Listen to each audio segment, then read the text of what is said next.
साल से यही बोली गड़बड़ी चल रही है। गड़बड़ कई टाइम चल रहा है ना। उन्होंने अपने 17 साल के जीवन में उन्होंने गड़बड़ी करी है, तो सबको, अगर मैं गलत हूँ तो सबको पूरी दुनिया गलत ही लगेगी। के जगह अगर वोटों के बहुमत की बात करें, अगर जनता के बहुमत से सरकारें बने तो आपको ये व्यवस्था क्या अच्छी लगती है सर? व्यवस्था अच्छी लगती है। जैसे मैं आपको सर एक उदाहरण देना चाहूँगा सर। जैसे मान लीजिए देश में दो पार्टियां हैं, एक पार्टी के 300 सांसद जीते, उनको पूरे देश में 45 लाख वोट मिले। लेकिन इसका क्या कारण है सर कि अगर समझ लीजिए दूसरी पार्टी से कोई जो एलिजिबल कैंडिडेट खड़ा है और इधर से कोई गधा खड़ा है, तो आप गधे को सपोर्ट करेंगे, इसका क्या कारण है? ये आपको अपनी रोटी करनी, हमें भी रोजी रोटी करनी। हमारा व्यक्तित्व ये है, अपनी मेहनत करो, सुख की रोटी खाओ। आम आदमी को चाहिए क्या? रोटी कपड़ा मकान। रोटी उनसे मांगते नहीं, कपड़ा उनसे मांगते नहीं। हम चाहते हैं शिक्षा व्यवस्था।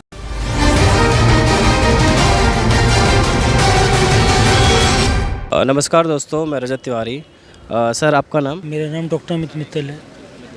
अच्छा सर, अभी हरियाणा में और जम्मू कश्मीर में चुनाव संपन्न हुए हैं, तो जैसे बीजेपी ने वहाँ पे हरियाणा में तो सरकार बना ली है बीजेपी ने।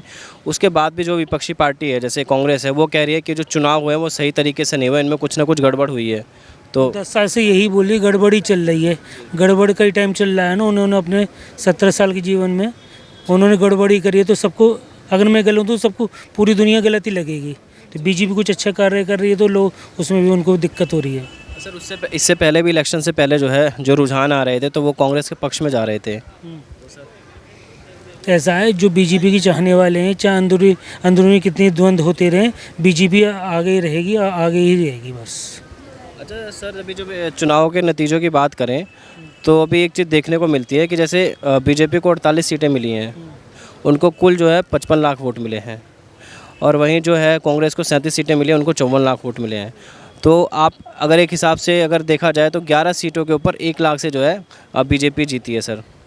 तो ये इस पे आप क्या सोचते हैं सर? ये ऐसा है, बीजेपी अगर जीती तो अपने काम और कार्य के बल पे जीती है, और अपने उन्होंने जो किए, जो बोला उसके पर पूरी तरह उतरी है। अगर इनको और भी आने वाले दिन टाइम में 10 या 15 साल या 20 साल का टाइम दिया जाए तो ये इंडिया को पूरा सोने की चिड़िया बना देंगे। अच्छा सर, जैसे हमारे देश में जो है सांसदों के बहुमत से सरकारें बनती हैं, तो ऐसे में जो है मतदाताओं के बहुमत को आप कितना ज़्यादा महत्वपूर्ण मानते हैं सर? मतदाता ही तो जिताते हैं, सारी सत्ता मिलाते हैं। मतदाता जो है, मतदाता सांसद जिताते हैं, विधायक जिताते हैं। उसके बाद जो सरकारें बनती हैं, जो प्रधानमंत्री चुना जाता है, मुख्यमंत्री चुना जाता है, वो जो है सांसद चुनते हैं, विधायक चुनते हैं सर? विधायक चुनते हैं, सांसद तो क्या चुनेंगे? विधायक मुख्यमंत्री चुनते हैं और जो सांसद होते हैं वो प्रधानमंत्री चुनते हैं। हाँ। तो अगर इसके जगह अगर वोटों के बहुमत की बात करें, अगर जनता के बहुमत से सरकारें बने तो आपको ये व्यवस्था क्या अच्छी लगती है सर? व्यवस्था अच्छी लगती है। जैसे मैं आपको सर एक उदाहरण देना चाहूँगा सर। जैसे मान लीजिए देश में दो पार्टियां हैं, एक पार्टी के 300 सांसद जीते, उनको पूरे देश में 45 लाख वोट मिले। दूसरी पार्टी के जो है 243 सांसद जीते, उनको 55 लाख वोट मिले। एक पार्टी के वोट ज़्यादा हैं और एक के सांसद ज़्यादा हैं। तो आपके हिसाब से किसकी सरकार बननी चाहिए? मैं तो मतदाताओं के साथ हूँ। मतदाताओं के साथ। लेकिन सर अभी मौजूदा समय में तो जो सरकारें बनती हैं तो वो तो सर सांसदों के बहुमत से बनती है सर। अगर सांसदों के बलबूते बनती होती फिर मतों का कोई योगदान नहीं होना चाहिए। मतदाताओं के फेवर में हूँ, मैं सांसद वांसद के फेवर में नहीं हूँ भैया। अगर आपके सामने इस तरह की जैसे एक पार्टी है सत्ता बहुमत पार्टी, अगर वो इस तरह का विचार रखेगी आपके सामने तो आप समर्थन करेंगे सर ऐसी पार्टी? नहीं करेंगे, 110%। सर आप जब वोट देते हैं, हमेशा वोट देते ही होंगे सर, तो आप क्या सोच कर वोट देते हैं सर किसी भी पार्टी को जो वोट देते हैं? हम तो वो फूल का समर्थन करते हैं साहब। फिर भी आप फूल का समर्थन करते हैं? अभी खड़ा होगा ना कमल से, हम फूल को ही देंगे। लेकिन इसका क्या कारण है सर कि अगर समझ लीजिए दूसरी पार्टी से कोई जो एलिजिबल कैंडिडेट खड़ा है और इधर से कोई गधा खड़ा है, तो आप गधे को सपोर्ट करेंगे, इसका क्या कारण है सर? हम तो फूल को ही करेंगे सब, 100 बातों की बात। तो क्या वैसे सर इसका कारण क्या है सर? कारण यही है, हिंदुत्व को जो सबसे ज़्यादा, सनातन धर्म को जिसने भी आगे प्रमोट किया है वो कमल का फूल है बस। लेकिन सर हमारे देश में तो संविधान है सर, संविधान में तो सब बराबर है, तो सिर्फ हिंदुत्व की बात करना कहाँ तक उचित है सर? ना जी ना, सनातन धर्म इज़ द बेस्ट। और सनातन धर्म के बलबूते आपने हाथ में कलावा बांधा हुआ, हमने बांधा हुआ, भैया ने बांधा हुआ है।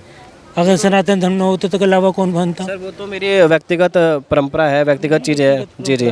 लेकिन सर जब संविधान है तो संविधान के सामने तो सब बराबर है सर। संविधान तो इलेक्शन में वो भी दिखा रहे हैं, कौन कांग्रेस वाले, उनको यही पता नहीं प्रश्न नंबर 42 पे क्या लिखा हुआ है। मेरा तो मानना ये, जो आम जनता जो जिसको चुनती है और पार्टी के आधार पर उसको जाता है वोट। सर अभी आप ये भी देखते होंगे कि ज़्यादातर जो बाहुबली हैं, जो पैसे वाले हैं, वही चुनाव लड़ पाते हैं। आम आदमी के लिए तो एक सपना है चुनाव लड़ना। तो ऐसे में सर जो आम आदमी और जो एक अच्छा व्यक्ति है वो तो इलेक्शन मतलब लड़ ही नहीं सकता सर, इसमें कुछ सुधार? ये आपको अपनी रोटी करनी, हमें भी रोजी रोटी करनी। हमारा व्यक्तित्व ये है, अपनी मेहनत करो, सुख की रोटी खाओ। आम आदमी को चाहिए क्या? रोटी कपड़ा मकान। रोटी उनसे मांगते नहीं, कपड़ा उनसे मांगते नहीं। हम चाहते हैं शिक्षा व्यवस्था, बस जो शिक्षा व्यवस्था को प्रमोट करेगा हम तो उसके साथ सर हैं। अभी तक आपने जिनको भी वोट दिया, जैसे फूल वालों को भी वोट दिया, तो शिक्षा व्यवस्था पे उन्होंने अच्छे से काम किया? बहुत बढ़िया किया है, बहुत बढ़िया। करप्शन रोक दिया साहब, बहुत ज़बरदस्त। कांग्रेस के टाइम में लोगों ने बड़ा करप्शन कर रहा था। सर अभी तो ये कहा जाता है कि मतलब बेरोजगारी, बहुत अधिक संख्या में बेरोजगारी। ये कोई भी सरकार आ जाए तो जब पाँच घर में 5 मेंबर है तो पाँचों के अलग अलग मत होते हैं ना, वैसे ही सरकार के हैं। सर अभी अगले साल दिल्ली में भी इलेक्शन होने वाले हैं, तो दिल्ली में आपको क्या लगता है कि कौन सी पार्टी जो है अभी जीतेगी? इसमें कहना मुश्किल है साहब। दिल्ली की पब्लिक और आम जनता के बारे में कुछ नहीं कहा जा सकता, एक तरफा ही मैच होता है साहब। तो दिल्ली में केजरीवाल सही काम कर रहे हैं सर? केजरीवाल को तो मुझे पता नहीं, मैं तो बीजेपी का समर्थक हूँ भाई। सर समर्थन होना तो अपनी जगह अच्छी बात है, लेकिन जो व्यक्ति सही कर रहा है, गलत कर रहा है, उसको तो बोलना एक मतदाता होने के नाते वो भी तो आपका फ़र्ज़ है ना सर?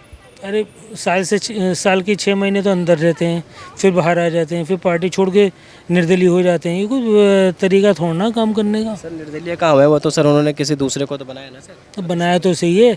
अब ऐसे ही कल को मैं आप कैमरा लेके खड़े हुए ये हैं, मैं आपके चेहरे को जानता हूँ, अगर थर्ड आ जाए तो मैं उसको नहीं दूंगा, मैं तो आपके कैमरे को दूंगा। सीधी सी बात समझो आप।